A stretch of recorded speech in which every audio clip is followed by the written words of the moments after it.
اقتضا. حضرت رومی کہتے ہیں کہ ایک بادشاہ کو پتہ چل گیا کہ ایک آدمی نے بڑا اچھا باغ لگایا ہے, خوبصورت باغ ہے, مالٹے کا, کنوں کا باغ, بڑا پیارا. بادشاہ نے کہا ذرا جا کے دیکھتا ہوں. بادشاہ سلامت باغ دیکھنے آئے. تو اب وہ مزدور آدمی تھا, عام آدمی تھا جس نے باغ لگایا, کسان تھا. اس کو کہا کہ چند کنوں توڑ کے لایا تو بڑے پیارے لگے. ایک دو اور لایا, کھائے, بڑے میٹھے, بڑے پیارے, بڑے توانا, بڑا مزہ آیا. تو بادشاہ کے دل میں خیال آیا کہ اس پہ قبضہ نہ کر لوں باغ پہ. ہمارے یہاں نا کرائے پہ دکان دیتا نا مالک, تو جب کسی غریب کی چل جاتی ہے کہتا ہے تو خالی کر, میں نے خود ڈال لی ہے. چل گئی نا اس کی. حالانکہ رزق اپنے اپنے نصیب کا ہے, رزق اپنے اپنے نصیب کا ہے, جس کو اللہ تعالیٰ چاہتا ہے عطا کرتا ہے. تو اس کو کہا کہ اور توڑ کے لا, اور دل میں خیال ہے کہ یار اتنا اچھا باغ ہے, قبضہ کر لیتے ہیں. ہماری حکومتیں قبضہ کر لیتی ہیں کہ جو چیز اچھی لگ جائے. اب وہ کسان 2-3 کنوں توڑ کے لایا, اس نے کھائے تو کھٹے نکلے, ترش تھے. کہنے لگا تجھے کیا ہو گیا ہے؟ تو بندہ بڑا صاحب دل تھا, کہنے لگا میں تو ٹھیک ہوں, آپ اپنی نیت سے پوچھیں کہیں خراب تو نہیں ہو گئی.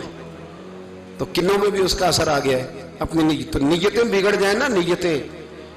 اب ایک بات کہنے لگا ہوں, غور سے سننا. جب تک دو بھائی اکٹھے کاروبار کرتے ہیں, نیت ہوتی ہے کہ ہمارا گھر چلے گا, تب تک اللہ برکت دیتا ہے.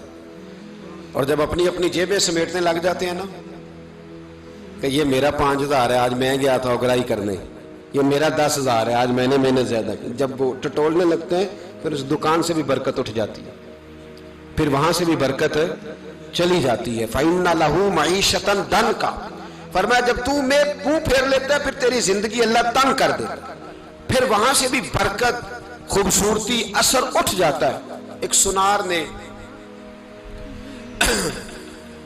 گلی میں ایک یتیم چھوٹے سے بچے کو گھومتے دیکھا, تو سنار بے اولاد تھا, بچے کو اٹھا کے گھر لے آیا. 18 سال اس بچے کی پرورش کی, اس کو پالا پوسا, جوان کیا.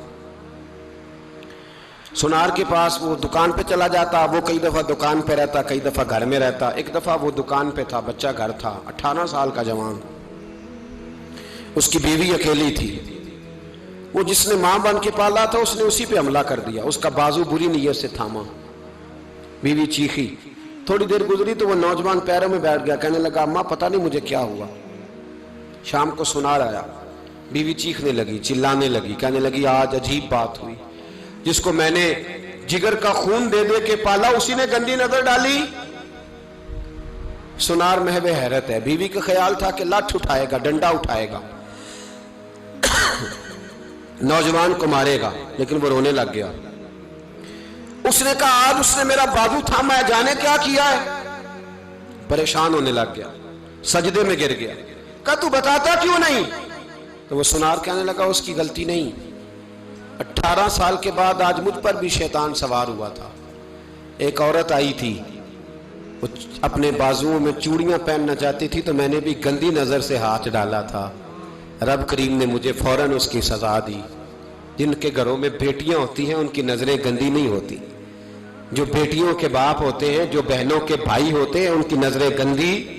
اور اگر تو ٹیلی فون کرتا ہے, تو کسی عورت کے ساتھ تعلق رکھتا ہے, تو یہ بات لکھ لے, امام فخر الدین رازی 1, علامہ اسماعیل حقی 2, ملا جلال الدین رومی 3, امام خازن 4, امام جلال الدین سیوطی 5 حدیث کے استاد اور محدث لکھتے ہیں کہ اگر تو کسی پر گندی نظر ڈالے گا تو تیرا گھر بچ سکتا, یاد رکھ نہیں بچے گا. اس لیے کہ تیری نظر کسی کی بیٹی کو بیٹی سمجھ, تاکہ تیری بچی کا پردہ قائم رہے. کسی کی بہن کو, یہ کیا بات ہوئی کہ تو جتنا مرضی گند معاشرے میں پھیلاتا رہے تیرا گھر بچا رہے, یہ کیسے ہو سکتا ہے؟ فَإِنَّ لَهُ مَعِيشَةً ضَنْكَ, اللہ فرماتے ہیں زندگی تنگ ہو جائے گی تیرے لیے مشکل. تو ڈھونڈتا پھرے گا کہ میں مرنے کو جگہ تلاش کروں. سچی توبہ کریں, کھری توبہ کریں.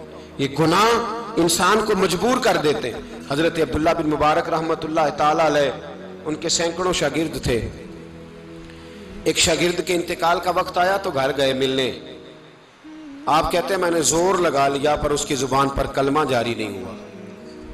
میں اسے کہتا کلمہ پڑھ پر اس کی زبان پر جاری اللہ اکبر، بہت بڑی نعمت ہے۔ دعا فرمائیں اللہ ایمان کی موت عطا فرمائے، ایمان کی موت دے اللہ کریم، ایمان کی موت دے۔ ایسے بھی لوگ دیکھے ہیں، مسجد نبوی ہے، رسول اللہ کا شہر ہے، سر سجدے میں ہے، روح پرواز کر گئی، روح پر کتنا نصیبوں والا ہے، کتنا نصیبوں والا ہے کہ مسجد نبوی میں سر سجدے میں رکھا ہے اور اللہ تبارک و تعالیٰ نے محبوب کے قدموں میں موت عطا فرمائی۔ تو حضرت عبداللہ بن مبارک کہتے ہیں میں نے اس کو کہا کلمہ پڑھ تو اس کی زبان پہ جاری نہیں ہوتا، میں بار بار کہتا تو وہ منت کرتا، کہتا حضور میں کوشش کرتا ہوں جاری نہیں ہوتا۔ فرماتے میں پریشان ہو کے اٹھا، ابھی میں دروازے پہ پہنچا تھا، اس نے چیخ ماری اور روح پرواز کر گئی، بچے رونے لگے، بیوی رونے لگی، تو میں نے اس کی بیوی سے کہا کہ یہ جرم کیا کرتا تھا، اتنا بڑا پاپی پہ کلمہ جاری نہیں ہوا۔ اس کی زوجہ کہنے لگی حضرت جی 2 گناہ تھے اس کے، ایک تو یہ شراب کا عادی تھا، روکتی تھی باز نہیں آتا تھا، اور دوسری بات یہ کہ یہ اپنی اماں کا نافرمان تھا، وہ 2 گلیاں چھوڑ کے رہتی ہے، یہ کبھی ملنے نہیں گیا تھا، اس بوڑھی کا کلیجہ اس کی طرف سے بڑی تکلیف میں تھا۔ تو حضرت عبداللہ بن مبارک کہنے لگے جا تو بھی دعا کر، اور اس کی ماں کو بھی کہہ دعا کرے کہ یہاں تو یہ کلمہ نہیں اسے نصیب ہوا، اللہ کرے اللہ آخرت کی منزلیں اس کی بہتر فرما دے۔ میرے بھائی ایسے گناہ